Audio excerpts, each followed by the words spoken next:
राधे कृष्ण राधे कृष्ण। राजकुमारों का रंगभूमि में अस्त्र कौशल दिखाना। वैशंपायन जी कहते हैं, भारत जब द्रोण ने देखा कि धृतराष्ट्र के पुत्र तथा पांडव अस्त्र विद्या की शिक्षा समाप्त कर चुके, तब उन्होंने कृपाचार्य, सोमदत्त, बुद्धिमान बाहलिक, गंगानंदन भीष्म, महर्षि व्यास तथा विदुर जी के निकट राजा धृतराष्ट्र से कहा, राजन, आपके कुमार अस्त्र विद्या की शिक्षा प्राप्त कर चुके हैं। कुरुश्रेष्ठ, यदि आपकी अनुमति हो तो वे अपनी सीखी हुई अस्त्र संचालन की कला का प्रदर्शन करें। यह सुनकर महाराज धृतराष्ट्र अत्यंत प्रसन्नचित से बोले। धृतराष्ट्र ने कहा, द्विश्रेष्ठ भरद्वाज नंदन, आपने राजकुमारों को अस्त्र की शिक्षा देकर बहुत बड़ा कार्य किया है। आप कुमारों की अस्त्र शिक्षा के प्रदर्शन के लिए जब जो समय ठीक समझे, जिस स्थान पर जिस जिस प्रकार का प्रबंध आवश्यक माने, उस तरह की तैयारी करने के लिए स्वयं मुझे आज्ञा दें। आज मैं नेत्रहीन होने का कारण दुखी होकर जिनके पास आंखें हैं, उन मनुष्यों के सुख और सौभाग्य को पाने के लिए तरस रहा हूँ, क्योंकि वे अस्त्र कौशल का प्रदर्शन करने के लिए भांति भांति के पराक्रम करने वाले मेरे पुत्रों को देखेंगे। आचार्य से इतना कहकर राजा धृतराष्ट्र विदुर जी से बोले, धर्मवत्सल विदुर, गुरु द्रोणाचार्य जो काम जैसे कहते हैं उसी प्रकार उसे करो। मेरी राय में इसके समान प्रिय कार्य दूसरा नहीं होगा। उसके बाद राजा की आज्ञा लेकर विदुर जी आचार्य द्रोण के साथ बाहर निकले। महाबुद्धिमान भरद्वाज नंदन द्रोण ने रंगमंडप के लिए एक भूमि पसंद की और उसका माप करवाया। वह भूमि समतल थी, उसमें वृक्ष या झाड़ झंझाड़ नहीं थे, वह उत्तर दिशा की ओर नीची थी।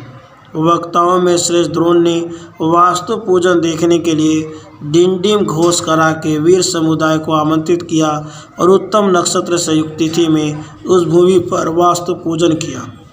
उसके बाद अनेक शिल्पियों ने उन रंगभूमि में वास्तु शास्त्र के अनुसार विधि पूर्वक एक अति विशाल प्रेक्षागृह की नींव डाली, जो उत्सव या नाटक आदि को सुविधापूर्वक देखने के लिए उद्देश्य से बनाया गया हो, उसे प्रेक्षागृह या प्रेक्षाभवन कहते हैं। तथा राजा और राजघराने की स्त्रियों के बैठने के लिए वहाँ सब प्रकार के अस्त्र शस्त्रों से संपन्न बहुत सुंदर भवन बनाया। जनपद के लोगों ने अपने बैठने के लिए वहाँ ऊंचे और विशाल मंच बनवाए तथा स्त्रियों को लाने के लिए बहुमूल्य शिविकाएँ तैयार करवाई। तत्पश्चात जब निश्चित दिन आया, तब मंत्रियों सहित राजा धृतराष्ट्र, भीष्म जी तथा आचार्य परवर कृप को आगे करके बाहलिक, सोमदत्त, भूरिश्रवा तथा अन्य कौरवों और मंत्रियों को साथ ले नगर से बाहर उससे दिव्य प्रेक्षागृह में आई। उसमें मोतियों की झालरें लगी थी। वैदुर्य मणियों से उस भवन को सजाया गया था तथा उसकी दीवारों में स्वर्ण खंड मढ़े हुए थे।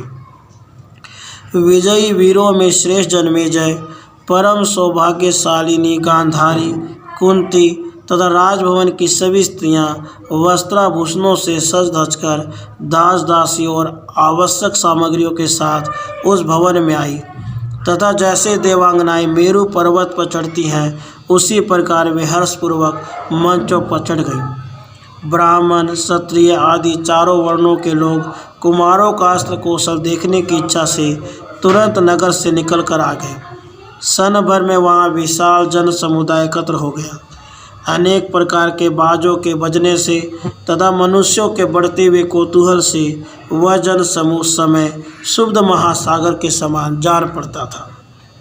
उसके बाद श्वेत वस्त्र और श्वेत यज्ञोपवीत धारण किए आचार्य द्रोण ने अपने पुत्र अश्वत्थामा के साथ रंगभूमि में प्रवेश किया। मानो मेघ रहित आकाश में चंद्रमा ने मंगल के साथ पदार्पण किया हो।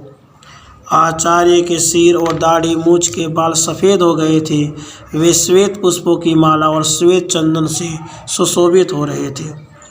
बलवानों में श्रेष्ठ द्रोण ने यथा समय देव पूजा की और श्रेष्ठ मंत्रवेता ब्राह्मणों से मंगल पाठ करवाया। उस समय राजा धृतराष्ट्र ने सुवर्ण, मणि, रत्न तथा नाना प्रकार के वस्त्र आचार्य द्रोण और कृप को दक्षिणा रूप में दिए। फिर सुख में पुण्याहवाचन तथा दान होम आदि पुण्य कर्मों के अनंतर नाना प्रकार की सत सामग्री लेकर बहुत से मनुष्य ने उस रंग मंडप में प्रवेश किया। उसके बाद व्रतवंशियों में श्रेष्ठ वे वीर राजकुमार बड़े बड़े रथों के साथ दस्ताने पहने, कमर कसे, पीठ पर तूणीर बांधे और धनुष लिए हुए उस रंग मंडप के भीतर आए। नरश्रेष्ठ युधिष्ठिर आदि उन राजकुमारों ने जेठ छोटे के क्रम से स्थित हो उस रंगभूमि के मध्य भाग में बैठे हुए आचार्य द्रोण को प्रणाम करके द्रोण और कृप दोनों आचार्यों की यथाचित पूजा की। फिर उनसे आशीर्वाद पाकर उन सबका मन प्रसन्न हो गया। तत्पश्चात पूजा के पुष्पों से आच्छादित अस्त्र शस्त्रों को प्रणाम करके कौरवों ने रक्त, चंदन और फूलों द्वारा पुनः स्वयं उनका पूजन किया। वे सब के सब लाल चंदन से चर्चित तथा लाल रंग की मालाओं से भूषित थे। सबके रथों पर लाल रंग की पताकाएं थी। सभी के नेत्रों के कोने लाल रंग के थे। उसके बाद तपाए हुए सुवर्ण के आभूषणों से विभूषित एवं शत्रुओं को संताप देने वाले कौरव राजकुमारों ने आचार्य द्रोण की आज्ञा पाकर पहले अपने अस्त्र एवं धनुष लेकर डोरी चढ़ाई और उस पर भांति भांति की आकृति के बाणों का संधान करके प्रत्यंचा का टंकार करते और ताल ठोकते हुए समस्त प्राणियों का आदर किया। तत्पश्चात वे महापराक्रमी राजकुमार वहाँ परम अद्भुत अस्त्र कौशल प्रकट करने लगे। कितने ही मनुष्य बाण लग जाने के डर से अपना मस्तक झुका देते थे। दूसरे लोग अत्यंत विस्मित होकर बिना किसी भय के सब कुछ देखते थे। वे राजकुमार घोड़ों पर सवार हो अपने नाम के अक्षरों से सुशोभित और बड़ी फुर्ती के साथ छोड़े हुए नाना प्रकार के बाणों द्वारा शीघ्रतापूर्वक लक्ष्य से भेद करने लगे। धनुष बाण लिए हुए राजकुमारों के इस समुदाय को गंधर्व नगर के समान अनुभूत देख वहाँ समस्त दर्शक आश्चर्यचकित हो गए। जन्मेजय सैकड़ों और हजारों की संख्या में एक एक जगह बैठे हुए लोग आश्चर्य के नेत्रों से देखते हुए सहसा साधु साधु वाह वाह कहकर कोलाहल मचा देते थे। उन महाबली राजकुमारों ने पहले धनुष बाण के पैतरे दिखाए। उसके बाद रथ संचालन के विविध मार्गों, शीघ्र ले जाना, लौटा लाना, दाएं बाएं और मंडलाकार चलाना आदि का अवलोकन कराया। फिर कुश्ती लड़ने तथा हाथी और घोड़े की पीठ पर बैठकर युद्ध करने की चातुरी का परिचय दिया। इसके बाद वे ढाल और तलवार लेकर एक दूसरे पर प्रहार करते हुए खंग चलाने के शास्त्रोक्त मार्ग, ऊपर नीचे और अगल बगल में घुमाने कला का प्रदर्शन करने लगे। उन्होंने रथ, हाथी, घोड़े और भूमि इन सही भूमियों पर यह युद्ध कौशल दिखाया। दर्शकों ने उन सब के ढाल तलवार के प्रयोगों को देखा। उस कला में उनकी फुर्ती, चतुरता, शोभा, स्थिरता और मुट्ठी की दृढ़ता का अवलोकन किया। उसके बाद सदा एक दूसरे के जीतने का उत्साह रखने वाले दुर्योधन और भीमसेन हाथ में गदा लिए रंगभूमि में उतरे। उस समय वे एक शिखर वाले दो पर्वतों के भांति शोभा पाने लगे। वे दोनों महाबाहु कमर कसकर पुरुषार्थ दिखाने के लिए आमने सामने डटकर खड़े थे और गर्जना कर रहे थे, मानो दो मतवाले गजराज किसी हथीनी के लिए एक दूसरे से भिड़ना चाहते और चिघाड़ते हैं।